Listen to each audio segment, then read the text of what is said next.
অনেক অনেক দিন আগের কথা। আরব দেশে ছিল এক কৃপণ ব্যক্তি, কিন্তু তার ধন সম্পদের কোনো অভাব ছিল না। হঠাৎ একদিন কোথাও যাওয়ার পথে তার একটি থলে হারিয়ে গেল।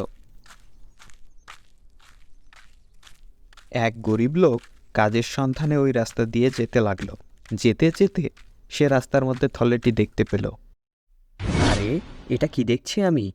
একটা দিরহামের থলে মনে হচ্ছে না? এ কি? এখানে তো অনেক দিরহাম। আহারে, যে লোকটি এই দিরহামগুলো হারিয়েছে, না জানি সে কী অবস্থায় আছে। যেভাবেই হোক, আমি তাকে দিরহামগুলো ফিরিয়ে দিব ইনশাআল্লাহ। আরে আরে কি করছো? এতগুলো দিরহাম পেলে কি কেউ ফিরিয়ে দেয় নাকি? এগুলো দিয়ে তো তুমি অনেকদিন হেসে খেলে কাটিয়ে দিতে পারবে। রেখে দাও, এগুলো তোমার কাছেই রেখে দাও। না না, আমি কখনোই এই কাজ করতে পারবো না। আশেপাশে কেউ নেই, কেউ দেখছে না। তুমি এগুলো নিলেও কেউ কিচ্ছু জানবে না। না না, অবশ্যই দেখছেন। আল্লাহ তাআলা সবসময় আমাদের দেখেন, আমরা যেখানেই থাকি না কেন। নিশ্চয়ই শয়তান আমাকে ধোঁকা দিচ্ছে। আউযু বিল্লাহি মিনাশ শাইতানির রাজিম। লোকটি নিঃস্ব হলেও তিনি ছিলেন অত্যন্ত সৎ ও আল্লাভীরু।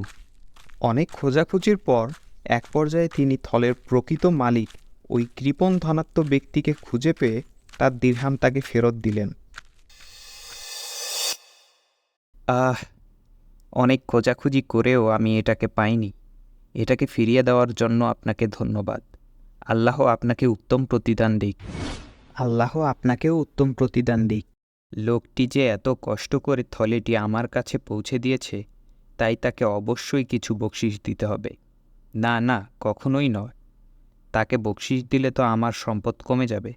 এর চেয়ে ভালো তাকে কোনো রকম এখান থেকে বিদায় করি। থলেতে তো 1020 দিরহাম ছিল। আপনি তা থেকে 20 দিরহাম নিয়েছেন, তাই আর কোনো বকশিশ দিতে পারছি না। আপনার জন্য ওই 20 দিরহামই যথেষ্ট। কিন্তু আমি তো এখান থেকে কোনো দিরহাম নেইনি। তাহলে আর বাকি 20 দিরহাম গেল কোথায়? আপনি কি মিথ্যা বলছেন? আপনি যা নিয়েছেন তাই আপনার বকশিশ হিসাবে যথেষ্ট। এই বলে লোকটি সেখান থেকে চলে যায়। কি, এত কষ্ট করে তার হারিয়ে যাওয়া দিরহামগুলো পেয়ে দিলাম, আর সে কিনা আমাকে মিথ্যাবাদী বলল, আমাকে চোর বানালো?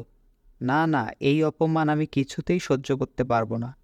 আমি আজই জাহাপনার কাছে যাব, আমার মানহানির জন্য বিচার চাইব।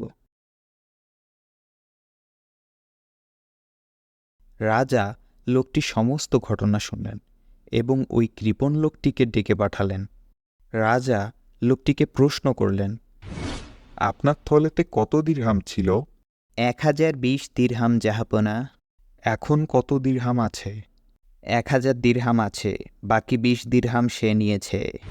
এইবার জাহাপনা বিচার চাইতে আসা ব্যক্তিকে জিজ্ঞাসা করল, আপনি কি সত্যি থলে থেকে 20 দিরহাম নিয়েছেন? জাহাপনা, এই ধরনের কোনো ইচ্ছে যদি আমার থাকতো, তাহলে পথে কুড়িয়ে পাওয়া থলেটি কেন আমি তাকে ফিরিয়ে দিলাম? সততার কারণে অনেক খোঁজাখুঁজি করে থলের মালিককে তা ফিরিয়ে দিয়েছি। আল্লাহর শপথ, থলে থেকে আমি 1 দিরহামও নেইনি। জাহাপনা সৎ লোকটির কথা শুনে কৃপণ লোকটিকে বলল, আপনি বলেছেন আপনার থলেতে 1020 দিরহাম ছিল, আর উনি থলেতে পেয়েছে 1000 দিরহাম।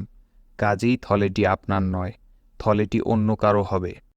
জাহাপনা এবার সৎ লোকটিকে বলল, আপনি যদি আগামী 1 বছরের মধ্যে থলের প্রকৃত মালিককে খুঁজে পান, তাহলে তাকে তা ফিরিয়ে দিবেন। আর থলের মালিককে খুঁজে না পেলে আপনি নিজেই তা গ্রহণ করবেন। রাজার কথা শুনে কৃপণ লোকটি বলতে লাগল, জাহাপনা, আমাকে ক্ষমা করবেন। আমি মিথ্যে বলেছিলাম। থলেতে 1000 দিরহামই ছিল। আমি তাকে বকশিশ না দেওয়ার ফন্দি করে এটা করেছিলাম। আমাকে আমার থলেটি ফিরিয়ে দিন জাহাপনা। আপনি হয়তো থলেটি পাবার জন্য মিথ্যা বলছেন। আপনাদের সব কথা শুনেছি, আর কোনো কথা শোনা হবে না। এটাই জাহাপনার আদেশ। এরপর কৃপণ লোকটি খালি হাতে ফিরে গেল এবং তার কৃপণতার শাস্তি পেল। কৃপণতা মানুষের মন্দ স্বভাব। কৃপণতা মানুষের সম্পদ বাড়ায় না, বরং সম্পদ কমায়।